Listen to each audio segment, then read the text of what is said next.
Hey everyone, welcome back. In this video, I'll be walking you through how to self-host n8n on a virtual private server VPS from Cherry servers, taking it from a fresh server all the way to a fully functional production-ready setup. n8n is an open-source workflow automation platform that lets you connect API services and databases through a flexible visual interface, while still giving you the control to extend things with custom logic when needed. So let's deploy our server. Now, on my Cherry Servers portal, I'll deploy my VPS, and this is the exact server I'll be using for the setup.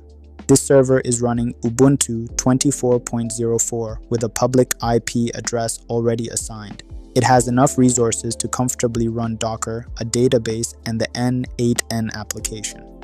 The key detail here is the public IP address, which is what we'll use both to connect to the server and later to point our domain address. At this stage, you can think of the VPS as a clean slate ready to be configured into a fully functional automation environment. Before connecting to the server, I want to briefly configure my domain so that I can access n8n through a clean URL instead of just an IP address. In my case, I'm using a test domain and I'm creating a subdomain specifically for n8n. Inside my DNS provider, I create a new A record. I set the host to n8n. Which effectively creates the n8n subdomain. Then I point it to my server's public IP address, which is the one assigned to this VPS. After saving the record, it may take a few minutes to propagate, but once it does, that domain will resolve directly to my server. This step is important because it allows us to later enable HTTPS and access n8n securely through a proper URL. Now that the domain is set, the next step is connecting to the server. To do this, I use SSH, which gives me secure access to the server's terminal from my local machine. Using the IP address provided by the VPS, I initiate the connection. The first time I log in, I confirm the server's fingerprint, and then I'm inside. The first thing I always do after logging in is update the system. This ensures that all installed packages are up to date with the latest security patches and stable versions. It reduces the risk of compatibility issues later and helps maintain a secure environment.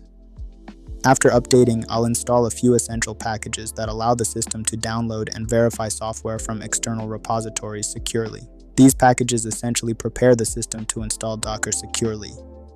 From this point forward, everything I do is happening directly on the server. This is where we'll install dependencies, configure services, and deploy n8n. Next, I'll install Docker, which is really the backbone of this entire setup. I start by creating a directory for system keys and then download Docker's official signing key. This step ensures that any Docker packages I install are verified and come from a trusted source.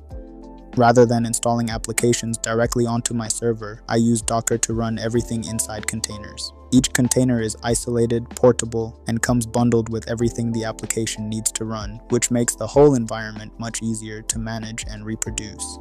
Next, I'll add Docker's official repository to my system so I can pull the latest stable packages. After updating my package list, I go ahead and install Docker along with the necessary components. When that's done, I configure my user account so I can run Docker commands without needing elevated privileges every single time. This makes the workflow a lot smoother and more efficient, especially when I'm actively building and deploying. I then apply those changes to my session so they take effect immediately, allowing me to interact with Docker seamlessly without restarting my entire environment. Finally, I verify that everything is installed correctly, including Docker Compose. This part is especially important because Docker Compose allows me to define and run multiple services together as a single application, which is exactly what I need for deploying n8n. With Docker ready, I create a dedicated directory for my n8n setup. This directory will hold all configuration files, persistent data, and any local storage used by n8n. Keeping everything organized in one place makes it easier to manage, update, and backup later. I also create a local storage folder and adjust its permissions so that the n8n container can read and write files correctly. Since containers run with their own internal user IDs, setting the right permissions here is important. Next, I configure the environment variables.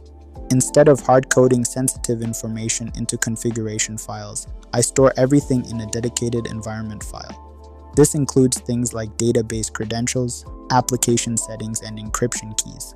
One of the most critical parts here is generating a secure encryption key. This key is used by n8n to encrypt stored credentials such as API keys and authentication tokens. If this key is lost, those credentials can't be recovered, so it's something you need to store securely. I also configured the domain I set earlier, along with the protocol and time zone. This step essentially defines how n8n will run and how it will be accessed. Now I'll define the full stack with Docker Compose, bringing together PostgreSQL, n8n, and a reverse proxy for traffic and SSL, all in one production-ready setup. The full script will be in the blog attached to the video description. Next, Caddy is configured through a Caddy file where I set it up to route traffic to n8n and automatically handle SSL.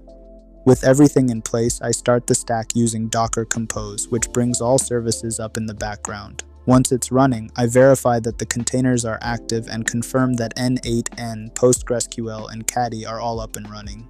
Before accessing the application, I'll configure the firewall. I'll allow only the necessary ports for SSH and web traffic, ensuring that the server is not exposing anything unnecessary to the internet. Once enabled, the firewall helps maintain a secure environment for the application.